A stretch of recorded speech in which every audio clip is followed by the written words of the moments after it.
नमस्कार. मा माझा आजच्या व्हिडिओचा विषय आहे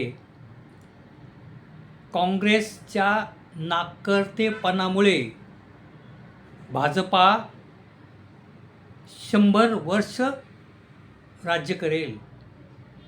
म्हणजे काँग्रेसच्या नाकर्तेपणामुळे भारतीय जनता पार्टी या पुढील काळामध्ये 100 वर्ष ते राज्य करू शकतात, असा माझा आजच्या व्हिडिओचा विषय आहे. तरी व्हिडिओ छोटा असेल, आपण तो व्हिडिओ शेवटपर्यंत पहा. तर सध्या जंतर मंतर दिल्ली या ठिकाणी विद्यार्थी आंदोलन करत आहेत, उपोषण झालेलं आहे. आणि या विद्यार्थ्यांच्या आंदोलनावर, विद्यार्थ्यांनी काढलेल्या मोर्चावर दिल्लीच्या पोलिसांनी अमानुषपणे मारहाण केली, विद्यार्थ्यांना जखमी केले, त्यांना हर तऱ्हेचा त्रास दिला. आणि खरं म्हणजे काँग्रेस हा पक्ष, त्यांचे खासदार 100 आहेत. त्यामुळे राहुल गांधी हे विरोधी पक्षाचे नेते आहेत. राहुल गांधी यांना केंद्रीय मंत्री, कॅबिनेट मंत्र्याचा दर्जा आहे. कॅबिनेट मंत्र्याला जेवढ्या शासनाच्या वतीने सुविधा दिल्या जातात, तेवढ्या सुविधा राहुल गांधी यांना भारत सरकारने दिलेल्या आहेत. परंतु राहुल गांधी यांनी त्यांची जबाबदारी किंवा त्यांची भूमिका ही काही पटली नाही जंतर मंतरवरील आंदोलनाच्या संदर्भामध्ये.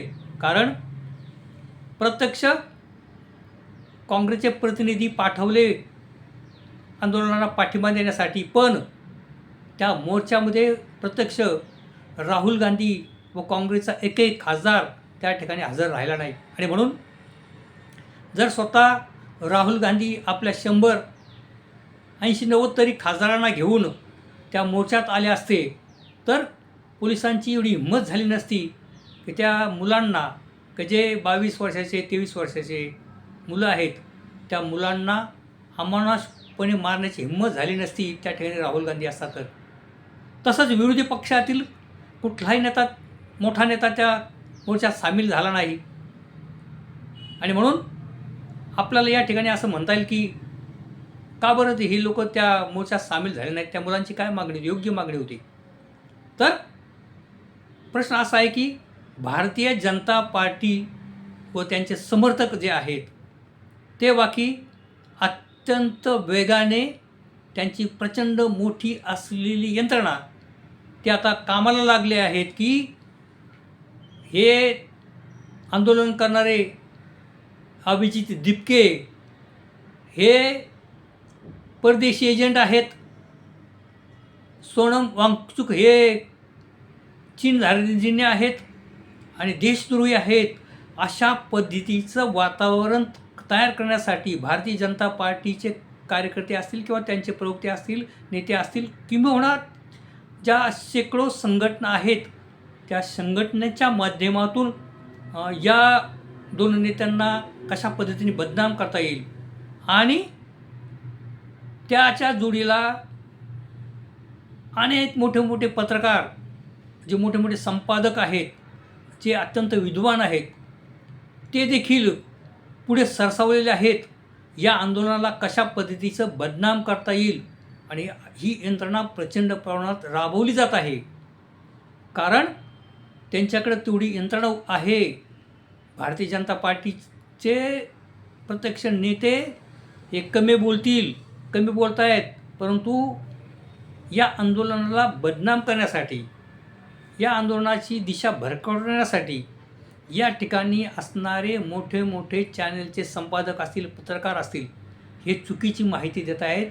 म्हणजे उदाहरण सांगायचं तर एवढा, म्हणजे इतकं त्यांना कुठून ती बुद्धी येते, कसं त्यांना ते सुचतं, त्यांना कोण हे सुचवतं, काय कुठली महाशक्ती त्यांच्या मागे उभी राहते की समजा त्या आंदोलनामध्ये 2000 मुलं आहेत, तर हे जे मोदी साहेबांचे समर्थक आहेत, त्यांना अंधभक्त म्हणतात किंवा गोदी मीडिया म्हणतात.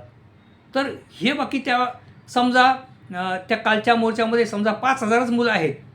परंतु हे काय सांगणार, तिथे 100 ते 150च मुलं होती. म्हणजे इतकं डळडळीत खोटं ते बोलू शकतात, ही ताकद त्यांना कुठून येते? किंवा आता अभिजित दिपके हा तरुण मुलगा अमेरिकेतून इथे आला, आंदोलन करतोय आणि त्याला म्हणतात की तो देशद्रोही आहे, त्याला परदेशातून पैसा येतो किंवा तो परदेशाचा एजंट आहे. अहो, तुमचे पोलीस यंत्रणा मग त्याला तात्काळ अटक का करत नाही? त्याच्यावर खटला का भरत नाही? परंतु असं एकदा म्हटलं की तो लोकांना पटतं आणि सर्व विरोधी पक्षांना तर त्यांनी अगोदरच देशद्रोही ठरवलेलं आहे आणि आता अभिजित दिपके व सोनम वांगचुक यांना देशद्रोही ठरवण्यासाठी अत्यंत मोठी यंत्रणा कामाला लागलेली आहे आणि त्या यंत्रणेच्या माध्यमातून सर्वसामान्य माणसांना असं डोक्यात घालवायचं सातत्याने दरदिवस आता ते सांगणार की हे देशद्रोही आहेत आणि मग यांच्या आंदोलनाची हवा काढायची. अशा पद्धतीचं एक फार मोठं यंत्रणा ही आता कामाला लागलेली आहे आणि त्या मोदी साहेबांच्या प्रेमाखातर समोरासमोर दिसतं की खोटं बोलत आहेत, पण खोटं बोल पण रेटून बोल ही भूमिका मांडणारे फार मोठी मोठी मंडळी त्यांच्या बाजूने उभी राहिलेली आहे. त्यांना सगळं दिसतं आहे का हे सगळं खोटं आहे, समता स्वातंत्र्य बंद व्हावं या गोष्टी आणि दया माया असा काही प्रकार नाही. अहो, ती मुलं किती मुलं, ती 20 वर्षाची, 22 वर्षाची, 25 वर्षाच्या खालील असलेली मुलं, मुलींना देखील बेदम मारण्यात आली. परंतु पहा, इथं भारतीय जनता पार्टीचे जे प्रमुख नेते आहेत ते अत्यंत सावधपणे बोलतात, पण जे समर्थक आहेत, मोठे मोठे पत्रकार, संपादक किंवा त्यांचे चाहते, अहो यांना आनंद झाला आहे. त्या मुलांना इतकी बेदम मारहाण झाली आणि यांना इकडे आनंद व्यक्त करतायत. कसे धोपाटले, कसे पळावले, कसं बर्बाद झाले, कसे मेले, आता आंदोलन संपलं. अशा पद्धतीचं वातावरण करण्याचं काम ही मंडळी कशी करतात? त्यांना बुद्धी कोण बुद्धी देते त्यांना? बाबा मानलं पाहिजे त्यांना. तर अशा पद्धतीचं वातावरण बाकी या भारतामध्ये सुरू झालेलं आहे.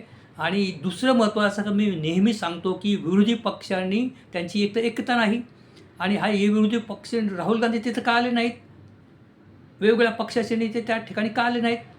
कारण अभिजित दिपके हा दलित मुलगा आहे.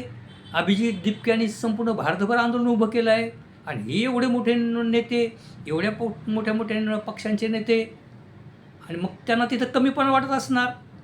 आपण तर इथं दुय्यम होऊ, अभिजित दिपक्याला फार मोठं श्रेय जाईल, मग आपलं काय? मग अशा भावनेपोटी ते तिथे गेले नाहीत असं मला वाटतं. परंतु ते किती नुकसान करतायत स्वतःची आणि ते किती मदत करताय भाजपाची हे त्यांच्या लक्षात येत नाही. कारण भाजपाला या पुढील 100 वर्षांमध्ये सत्तेमध्ये ठेवण्यासाठी विरोधी पक्षाची देखील भूमिका महत्त्वाची राहणार आहे. कारण विरोधी पक्षांना मी नेहमी सांगतो की भारतीय जनता पार्टी असेल किंवा RSS ही संघटना असेल, यांच्यावर टीका करणं फार सोपं आहे, परंतु त्यांच्याकडून काही शिकण्याजोगे देखील आहे. कारण भारतीय जनता पार्टी असेल किंवा RSS असेल, यांच्याकडे संपूर्ण आयुष्य समर्पण करणारी माणसं आहेत, संपूर्ण आयुष्य झोकून देणारी माणसं आहेत. भले तो त्यांचा मुद्दा किती चुकीचा असू द्या, त्यांचा जो मुद्दा आहे, त्यांची जी भावना आहे, त्यांचं जे ध्येय आहे ते घटनेच्या विरोधामध्ये आहे, ते पुरोगामित्वाच्या विरोधामध्ये आहे आणि ते अंधश्रद्धा असेल, थोतांड असेल, याचं समर्थन करणारा असेल. परंतु ते त्यासाठी असे हजारो कार्यकर्ते स्वतःचं बलिदान देण्यासाठी किंवा समर्पण करण्यासाठी कुठल्याही पदाची अपेक्षा न करता सातत्याने भारतीय जनता पार्टी असेल, RSS असेल, यांच्या भूमिका लोकांच्यामध्ये जाऊन मांडणे आणि लोकांच्यामध्ये भारतीय जनता पार्टी कशी देशभक्त आहे आणि बाकीची विरोधी पक्ष कसे राष्ट्रद्रोही आहेत हे सातत्याने रात्रंदिवस जनतेच्या डोक्यामध्ये सातत्याने घालणे, यासाठी देखील समर्पण लागतं. त्यासाठी काही कार्यकर्ते लागतात. असे कार्यकर्ते भारतीय जनता पार्टीकडे आहेत, RSSकडे आहेत, त्यांच्या शेकडो संघटनांकडे आहेत की ते स्वतःसाठी काही करत नाही, स्वतःचा त्याग करतात, स्वतःच्या घरादाराचा त्याग करतात. परंतु ते सातत्याने भारतीय जनता पार्टी कशी देशप्रेमी आहे, RSS कसं देशप्रेमी आहे आणि त्यांच्या विविध चालणाऱ्या अर्थात अनेक चांगली कामं देखील त्यांच्या माध्यमातून ठिकठिकाणी होत असतात. किंवा नरेंद्र मोदी यांच्यावर टीका करणारे बरोबर आहे, परंतु नरेंद्र मोदींची काही जमेची बाजू देखील आहे की त्यांच्याकडे काही स्वतःचा कबिला नाही. त्यामुळे त्यांचे काय तिथे घराणेशाही आणि शिवाय त्यांनी ते मोफत अन्नधान्य ते देत आहेत किंवा अशा शेतकऱ्यांच्या खात्यात डायरेक्ट पैसे जात आहेत. भ्रष्टाचार थांबवला आहे किंवा घरकुल योजना त्यांनी मोठ्या प्रमाणात राबवलेली आहे. अशा बऱ्याचशा जमेच्या गोष्टी देखील आहेत आणि त्यांना असा नरेंद्र मोदीसारखा त्यांना महापुरुष मिळालेला आहे की ज्या नरेंद्र मोदी साहेबांना देवत्व निर्माण केले ज्या सगळ्या मंडळींनी त्यांच्या माध्यमातून, त्यांच्या वक्तृत्वाच्या माध्यमातून, त्यांच्या एका सडेतोड म्हणजे त्यांनी जे भले कशा काही ते भारतीय राज्यघटनेत त्या तत्त्व मान्य नाहीत, परंतु ते देखील त्यांनी लोकांच्या मनावर पटवलं आहे. तर असे समर्पण करणारे, असे स्वतःला वाहून घेणारे आणि स्वतःच्या कुटुंबाची पर्वा न करता पक्षासाठी काम करणारे, संघटनेसाठी काम करणारे, RSSसाठी काम करणारे असे हजारो त्यांचे स्वयंसेवक आहेत. तसं काँग्रेसकडे कुणी नाही, तसं विरोधी पक्षाकडे कुणी नाही. तर विरोधी पक्षाकडे आजचा भारतीय जनता पार्टीचं भूमिका अशी आहे की काँग्रेसमुक्त भारत त्यांना करायचा आहे. मग ज्या काँग्रेसच्या नेत्यांवर भ्रष्टाचाराचे आरोप केलेत त्यांना देखील पक्षात घ्यायचं, वेगवेगळे पक्ष फोडायचे आणि पक्ष कमकुवत करून टाकायचे. विरोधी पक्ष ठेवायचाच नाही. विरोधी पक्षांनी किंवा वेगवेगळ्या संघटनांनी सरकारला काही प्रश्नावर जाब विचारला तर सर्वच्या जे त्यांचे जे आहेत समर्थक त्या सर्वांनी त्यांच्यावर तुटून पडायचं आणि लोकांना सांगायचं की हे देशद्रोही आहेत, हे देशद्रोही आहेत, हे हिंदू विरोधी आहेत आणि अशा पद्धतीची भावना निर्माण करायची. आणि असा एखादा आंदोलन उभं राहिलं तर लगेच काहीतरी कुणी खतरे में, आमका खतरे में, तमका खतरे में असं करून बहुजनांची मतं त्या दिशेने वळवायची, भावनिक करायचं लोकांना आणि मग तुमचा अमक्याला खतरा आहे, तमक्याला खतरा आहे आणि मग काहीतरी नवीन विषय काढायचा. मग त्या ठिकाणी ते सगळे भावनिक लोक होतात, बहुजन वर्ग भावनिक होतो आणि मग तो शिव्या घालतो काँग्रेसला, शिव्या घालतो विरोधी पक्षाला आणि शिव्या घालतो त्या आंदोलन करणाऱ्या नेत्यांना. कारण तेवढ्या लोकांच्या डोक्यामध्ये त्या गोष्टी घालणे, लोकांना विरोधी पक्षाच्याबद्दल नफरत तयार झाली पाहिजे, आंदोलन करणाऱ्याच्या नेत्यांच्या संदर्भामध्ये नफरत तयार झाली पाहिजे आणि याच्यासाठी जी काही यंत्रणा राबते ती यंत्रणा इतकी मोठी आहे का ते खोटं बोल पण रेटून बोल किंवा खोटं हे लोकांच्या मनामध्ये बिंबवतात.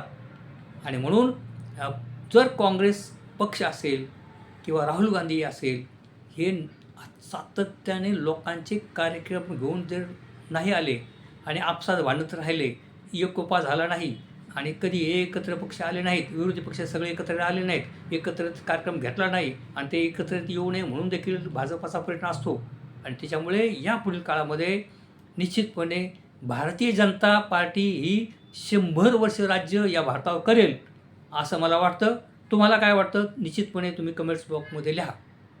तरी मी अशा पद्धतीचे व्हिडिओ घेऊन येत असतो. तरी तुम्ही या माझ्या व्हिडिओला लाईक करा व तुम्ही पहिल्यांदाच माझं राजकारण आणि समाजकारण यूट्यूब चॅनल पाहत असाल तर चॅनलला सबस्क्राईब करा ही विनंती. धन्यवाद.